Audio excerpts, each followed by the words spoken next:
Hey everyone, it's Armor Gaming. Welcome back to my channel and welcome to Monster Legends. In this video, we're going to be going over everything you need to know about how to choose an effective team in Monster Legends, how to know what monster does what, because especially if you go into the classic duels right now, you'll see different text for each monster. For example, Frost Wrath, water control monster that freezes and removes stamina. Igmeekable, water attacker with possession trait disable. Dungeon Master, magic control monster that can total blind and activate cooldowns. And you're probably wondering, what the heck is a control monster? What the heck is an attacker? Total blind, cooldowns activated, trait disable, possession, there's so much. So I'm going to do my best to explain what every single monster is, the different roles that monster occupy in Monster Legends. And this might be a multiple series kind of episode, just explain everything, but I'm going to do my best to try to explain everything. So it first begins with the stats of a monster. So let's analyze those stats. So the stats of a monster are power, life, and speed. And then the stamina is the same for every monster. Every legendary can hold 140 at level 100. So actually even up until rank 5. But with that being said, power, this is the strength of a monster. This will determine how much damage output they can deal against the enemy monster. Life is how much damage they can take. This monster, for example, has a life stat of 34,684. And then the speed stat is 3,432. The speed stat, I would say, is primarily what you're going to be focusing on when you look at monsters. Okay, the faster a monster is, the faster they will go in the turn order. So for example, if you have 5 monsters in the game, the monster with the highest speed stat is going to go. So just to demonstrate that by showing you guys in adventure map, if I go to adventure map and I click on 43 right here, and I click fight, before you do a battle, you can look at all of the enemy stats. So Horus has 3767, 3759 on Gold Raw, and 3767 on Dark Nubis. When two monsters have the exact same speed stat, it's basically a 50-50 chance on who's going to go first. When I look at my monsters, Timerion has 6358, 7268 on Hackster, and 7314. Because this monster right here, Hackster, has a because this monster right here, Baba Yaga, has a faster base stat, this monster is going to go first in the turn order, and you can actually determine how everyone is going to go. Baba Yaga is going to go first, followed by Hackster, followed by Timerion, followed by the enemy, one of these two monsters, and Gold Raw is going to go last. So if I click on fight, take a look at the turn order. Baba Yaga, Hackster, Timerion, just as I called it, these two would be random because they have the same speed stat, and then Dark Nubis is last. So that is the importance of speed stat. In my personal opinion, it is the most important stat because it determines the turn order of the game. If you know what monster goes first, you know how you can respond. If the enemy monster is going first, you have to bring monsters that can counter the enemy monster going first. If you're going first, you got to make sure you can stop the enemy monster that's going next in the turn order, or that you can stop the rest of the monsters in the turn order. So speed stat, in my opinion, is the absolute best stat you got to focus on. Because the power, that's mostly important for your attacker, and to be completely honest, that can be manipulated with runes. The important thing in the game is that you get a turn in, that you need a turn to do something. So going first and stopping the enemy from attacking, or going second and making sure you can protect your monsters, remove negative effects and stuff, we'll get into all of that. That is the most important thing when it comes to battling in Monster Legends. Especially when it comes to Team Wars. There are going to be battles where you are going to be so outclassed, but just going second in the turn order, if you can counter the enemy, you're going to be good to go. So, stats, super important. With that being said, the next important thing in Monster Legends is the traits. And oh my goodness, are there a ton of traits in the game. And I am not going to go over them all in this video, maybe in a separate video I'll go over them. But let's just look at a few of them. If you go on a monster and you look at their info, right there where it says traits, that is basically what I'm talking about. There are a lot of traits in the game. For example, Timerion, artifacts are not alive, immune to all status effects. So basically this monster can't get hit with positive or negative effects. If I look at Ragnarök right here, True Vision, Anticipation, Harden. Wow, this monster has a lot of them, and a random status caster. Again, there's a ton of stuff. But let me go back to some basic legendary monsters. Let me just scroll down. Marquise has Anticipation. Oh, that's not Marquise. So this monster has Anticipation and Hardened. All status effects have a 20% less accuracy against it. So 20% of the time you're not going to get hit with a negative effect. And Anticipation, when an enemy performs a skill with an extra turn, this monster performs an extra turn just before it. So knowing and learning all the traits is going to be super valuable. Yeah, I probably need to make a designated video and give you guys my thoughts on what is the best and everything. But basically, let's say you're facing an enemy monster that can freeze you. Right, they have a free skill, you're probably going to want a monster. If that enemy monster is faster than you, you're going to want a monster with a trait that says immunity to freeze. That way you can't get frozen. Or if you don't have immunity to freeze, you're going to want someone with a hardened trait because 20% of the time you're not going to get frozen, and then you can react and respond to something. So again, the most important thing is that you act, that you get to do something. And we can really quickly talk about runes. There could probably be a separate video on runes, but I think it's fine just to mention in here. There's primarily 3 main types of runes you're going to be utilizing: life, strength, and speed. And in addition to that, there's the team variations. So for example, there's individual runes like this speed level 1 rune that increases an individual monster speed by a certain percentage. Then you have the team variation, which increases the whole team speed by a certain percentage. Normally, what you want to do is you want to put single runes on your main monster, and then like the support monsters, those get like team speed, team whatever, team life. It depends on what kind of monster you're using. But typically the best rune you're going to be using most of the time is the speed rune and the team speed. After that is like single strength, and then the life and team life sometimes get used. Honestly, I would say the top 3 runes are, or the top 4 runes are in this order: speed, team speed, strength, and single life. The team life doesn't get used too much. If anything, it's just used to make mutant runes, and we can go into that in a whole different video. Team strength will never get used. And then stamina runes, those sometimes get used depending on the monster. Gold runes, these are really used just to increase your gold production, so obviously you can use those whenever. But in terms of battling, it's really going to be speed runes the majority of the time. Speed runes the majority of the time, followed by team speed, because you want to make sure you go first, right? That's kind of the name of the game. Go first, stop the enemy from attacking, strengthen your attackers, and then life on your tanks. Or maybe even if you don't have a tank, if the enemy outclasses you, you want to make sure to stay alive. So in that order from left to right, that is like how I would prioritize getting runes. With that being said, I've mentioned talking about like stopping the enemy from attacking and all of that. So now we need to go into the different types of monsters. So there's 2 main types of monsters, I would say, and realistically like some more subdivisions, maybe like 4 types of monsters. But the 2 main monsters are, you either have a deny monster, or SocialPoint refers to them as control monsters, and then you have an attacker monster. That's really how I would categorize them. You have a monster that attacks, or you have a monster that controls. After that, there's other types of monsters like tanks. These are monsters that have a super high life stat, and they take a lot of damage. They can draw attacks towards themselves. You have monsters that are support monsters. They're not there to attack, they're not there to control the enemy. They're really there to remove negative effects, remove positive effects. They're there for different kinds of purposes. There are monsters that apply torture effects. You can kind of classify them in the support role because sometimes they occupy both categories, but sometimes they exclusively do torture skills. Torture skills are skills that deal damage over time. So that's kind of how I would classify it. You have your control monsters, you have your attackers, and then you have your tanks and your supports. So 4 categories, I guess, but really the main thing is control and attacker. So with that being said, within the control realm, and sometimes I'll refer to them as deny monsters because they literally deny the enemy from attacking, there used to be 3 main deny skills or control skills, and then a 4th one came along, and then a 5th, and now we have like 8. So I'm gonna try my best to go through all of them. So, and I guess I can demonstrate them in the dungeon. Actually in the adventure map. So, because I have some of them already.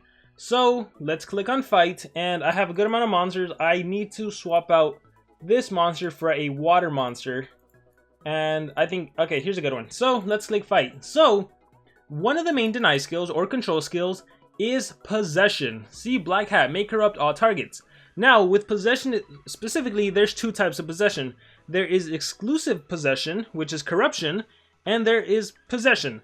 Monsters that are immune to possession can still be possessed if you corrupt them, because corruption is like a special possession. But if a monster is immune to all types of possessions, like exclusive possessions, then corrupt won't work. But basically, possession, in my personal opinion, is one of the better deny skills, because you literally take control of the enemy monsters, and so they're gonna waste stamina attacking themselves. So let's watch this. They're all possessed. Watch. Attacks his own team. A recharge, sometimes a recharge, and they recharge. The cool thing about possession is, again, the enemy monsters literally waste their own stamina attacking themselves or their team, and they're using up one of their skills, so that skill is going to be on a cooldown. Because I guess I should have described the skills. Basically, the way skills work, they require a certain amount of stamina. As you can see, Timerion, when I do cooldowns deactivated, it costs 55 stamina points. So from my 140 stamina, I subtract 55, and then I would only have 85 left. And then it has that little hourglass, that is the cooldown. If I activate the skill, I'm going to have to wait 4 turns before using it again. Right, if I do, let's see, Cooldown's activated, right? I'm gonna do cooldown's activated, and we're gonna go back to Timerion by recharging, and take a look at it. It's gonna be blocked out for 4 turns because I have to wait 4 turns before using it again. So that's a cooldown. So basically, what I was saying is that what I like about Possession is that the enemy wastes stamina attacking themselves, and they're gonna activate the cooldown on one of their skills. So Possession, in my personal opinion, is one of the better ones. The drawback to Possession is obviously if the enemy monster has a self skill, they can use it without harming themselves. If they have an extra turn skill, they can maybe attack their teammate with the extra turn skill, and then they have a free turn to attack you. So that's kind of the drawback to Possession. The other deny skill we have, I kind of use it right now, but we'll talk about this one later. The other deny skill you have is a stun. So stun literally stuns the enemy and it'll stop them from attacking. So unlike Possession where they still got to attack or recharge, take a look at this. Turn lost, turn lost, turn lost. So they didn't get to recharge, they didn't get to do anything. Stun is pretty cool because they literally skip out on their turn. Another control skill you have is freeze. So take a look at Piercing Rainfall, freeze, freeze, freeze. Freeze is literally like stun, but just a water version. Turn lost, turn lost, turn lost. Recently frozen, they get that afterwards. So stun and freeze are essentially the same thing, just a water version and a earth version, stunning and freeze. And then Possession, the enemy still gets to move, but they attack themselves. But the drawback is they might use their extra turn. So those are the 3 main control skills that you're going to become very familiar with. Another control skill which we saw right now is the cooldown activation. So let me make sure I have that for the next turn. So cooldown activation is pretty cool because, and sometimes newer players, they're like, what does this do? Watch, I'm going to activate cooldowns, and you don't see like a freeze icon, you don't see a stun icon, a possession icon, and even if I recharge, the enemy monsters may attack me. Watch, I still got attacked, grim memories, what the heck is going on? Punch? I didn't do anything, I didn't deny the enemy. That's not true. Basically, what cooldown activation does, it literally activates a cooldown, but the thing is, not all monsters have a cooldown.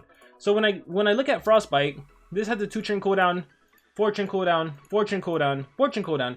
If Frostbite was to get hit with cooldown activation, he would not be able to move for 2 full turns because the smallest cooldown he has is Piercing Rainfall. If I was to do cooldown activation on this monster, 3-turn cooldown, 3-turn cooldown, 3-turn cooldown, 3-turn cooldown, this monster would not be able to move for 3 turns. So cooldown activation is one of the most powerful deny skills, but you have to make sure you know the enemy you're facing. If the enemy you're facing, you know for a fact, has a 0 cooldown skill, then they're still going to be able to attack you with that 0 cooldown skill. Now the positive thing about cooldown activation is that typically the 0 cooldown skills, 1-turn cooldown skills, they tend not to be the stronger skills. So that's a good way to deny, and even if the enemy attacks you, it's typically not as strong as a skill. Typically the higher the cooldown, the stronger the skill is. So cooldown activation is another deny. And then one other deny we have is, let me go ahead and just recharge. Another deny we have is stamina drain. Now, in my personal opinion, stamina drain is not as powerful anymore because there's a lot of relics in the game that can counter stamina drain.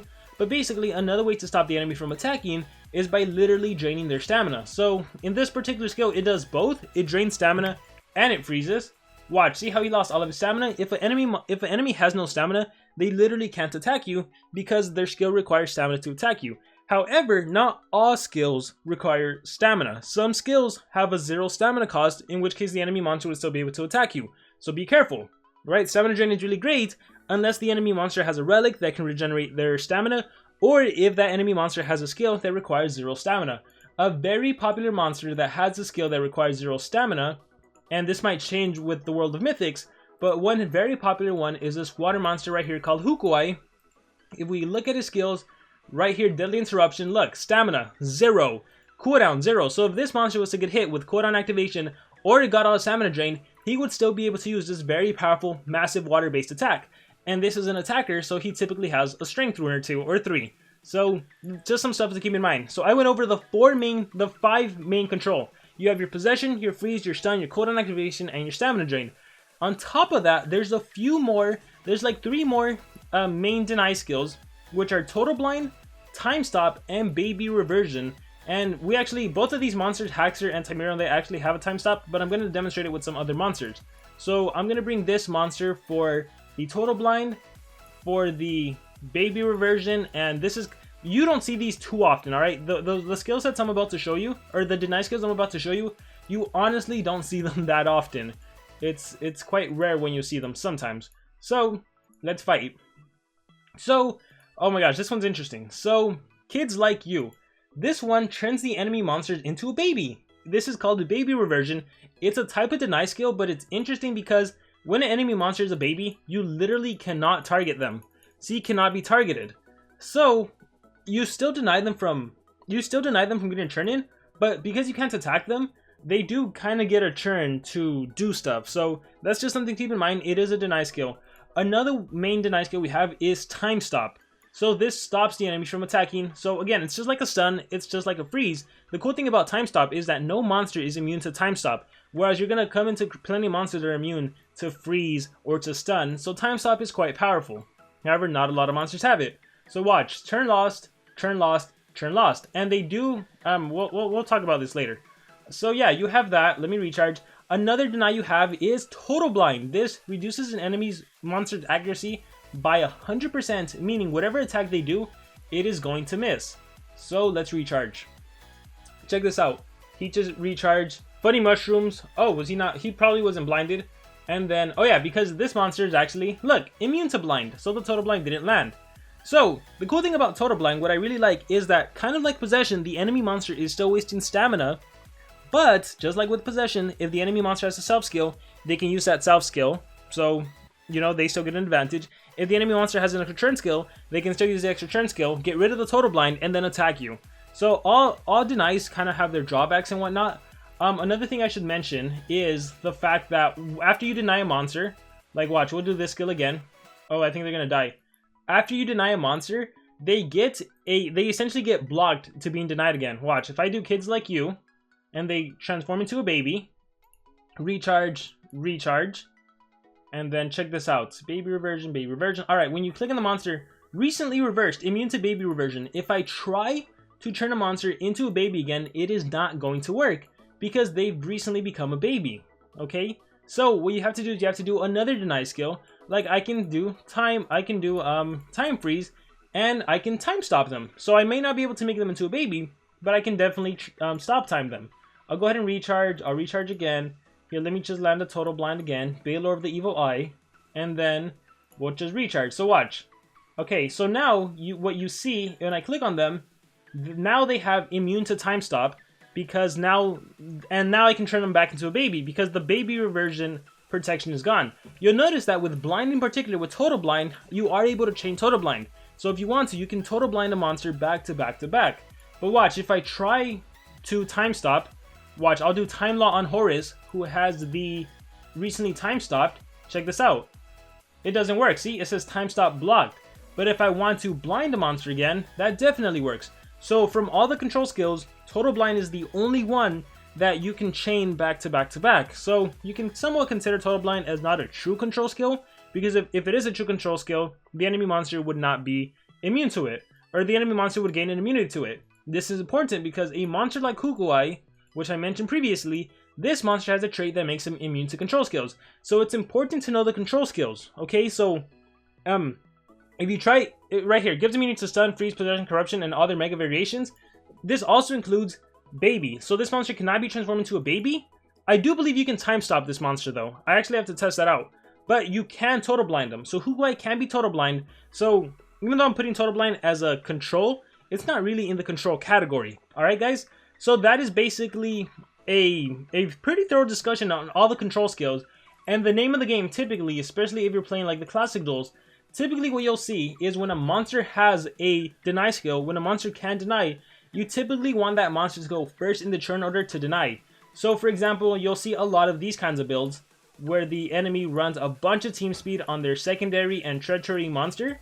So team speed, team speed, team speed, and you put team speed on everyone, and that way you have a monster that can go first in the game and activate cooldowns or freeze or possession, like, or stun. That is the typical strategy you'll see a lot. Now, it's not the best strategy, there's ways to counter and everything, but that is typically what you tend to see a lot in the game, especially in the earlier rounds. Later on, when we introduce mythic monsters and everything, the whole meta changes. But this is typically a very common build you'll see, especially when there is a main denier. If you have an attacker, sometimes you'll see the strength on the attacker. Sometimes you'll see 2 strength. And the name of the game is still, can I go first? Can I stop the enemy monster from attacking them? So aside from what I mentioned right now of the control skills, a lot of monsters nowadays also have mega variations. And what I mean by that is, instead of freezing or stunning for 1 turn, they will literally get stunned or possessed or whatever for 2 turns. So let me see if I can show you an example. Oh, and some monsters can do multiple things. So for example, let me click on Grakon. Let me click on Zyron the Ruby. Let me click on War Master Sherazar. Although Ruby and Sherazar kind of do the same thing. If I click on Grakon, take a look at this monster. This monster can stun. This monster can mega stun. This monster can stun and activate cooldown. So some monsters can do more than one thing. Activates all cooldowns and an extra turn. If I click on Zyron the Ruby, this monster can apply, applies 2 random control skills. So now you know what control skills are. Again, by control, that does not include Total Blind. I included it in there because I kind of consider it a control skill, but Total Blind is not something that will actually land if one of your monsters applies 2 random control skills. So this is important to know. And this monster right here too, Random Spellbook, applies Random Torture and a random control skill. So now you know what the control skills are. It is the Possession, the Freeze the Sun, the Mega Variations, and the Mega Variations basically means they'll be stunned for 2 turns or frozen for 2 turns. So that is a pretty thorough explanation. And again, typically a denier, you can identify denier if they have one of those control skills, especially if they have an AoE version. I didn't go over AoE, but basically a monster has an AoE or a single target. So AoE is multiple enemies, it targets more than just one monster, and single target, like Ruby Implosion, this is a single target attack. So AoE, whenever I say AoE, whenever anyone in the game says AoE, they're referring to a skill that targets all of the enemies. So Ruby Implosion applies 2 random control skills to one enemy, or sorry, Ruby Implosion is to one enemy, whereas Ruby Explosion is to all of the enemy monsters. And so yeah, you can identify a denier by the skills and by the stats. Typically, deniers tend to be faster than other monsters. Typically, attackers tend to have a higher strength than other monsters. And typically, deniers, like I mentioned, you want to run them to go first. That's why Sherazar has only speed runes. That's why Ruby has only speed runes. That's why Grakon has only speed runes. You want them to go first, you want them to deny. If you compare that to a monster that is not a denier, like Armor Claw, he has strength runes, right? And you can look through my monsters. This monster has strength runes because you're there to attack. Gaidaigo is a denier because Gaidaigo can activate cooldowns. He only has strength runes in this case, if anyone's wondering, is because right now, as the time recording this video, all mythic monsters can basically be ran as attackers, and they still kick butt. But yeah, if you just look through some of my monsters, you'll notice deniers tend to have speed runes, and attackers, like Lord Pumpseed, he can do a lot of the corruption. That's why he has speed runes. Let's go down. Neobuki's an attacker, so strength runes. Let's keep scrolling down. Sunblast can activate cooldowns and do possession, so he has speed. So that's basically it. If you see a monster and it has any of the things I mentioned, they are deniers. They are there to stop the enemy from attacking. If one of your monsters doesn't really have those skills or doesn't focus on that skills, then they're probably not going to be a denier or a control monster. So there is another one I should have probably mentioned, although it's really just time stop and it's exclusive to one monster. It's like a Joker of Monster Legends. If we click on Legendary and we go to Thunder, there is a monster known as ROFL, literally rolling on the floor laughing. Where is he? Did I skip him? He's probably here on the top. ROFL, and if I click on that monster and if I go to his skills, he has a skill called Trollololo, and this applies Troll, which basically it makes it so the enemy can't perform attacks. Again, this is basically like time stop. So no monster is immune to time stop, although this is not a monster that's really used too much. And there's also another effect. I wouldn't consider this control, and it's not control, but I feel like I should mention it just so you're aware of it. It is total damage reduction, and what total damage reduction is, it basically reduces, there it is, total damage reduction. Monster doesn't deal any damage. Any damage the monster would have dealt is going to deal 0. So it's not a control skill, because if the enemy monster, let's say you activate this against Zyron the Ruby, Zyron the Ruby can still deny you. Zyron the Ruby can still apply a freeze, possession, stun against your team. What it does is, this is a deny against an enemy attacker, because the enemy attacker is now going to deal 0 damage. But the bad thing is, they can still apply negative effects. They can still deny you, they can still apply control skills, they can still apply torture skills. So, I feel like I should mention it, but it's not really a control skill, but it's worth mentioning there. So with that being said, that has been a pretty thorough explanation on deny monsters, on control monsters. In the next part, I thought I would have to make several parts. On the next part, we will get into more into attackers and some positive buffs and whatnot, and we'll get into some torture monsters. So I hope you guys enjoyed this. It's probably going to be like a 3-part series, so make sure to watch the other parts, and like always, remember to subscribe.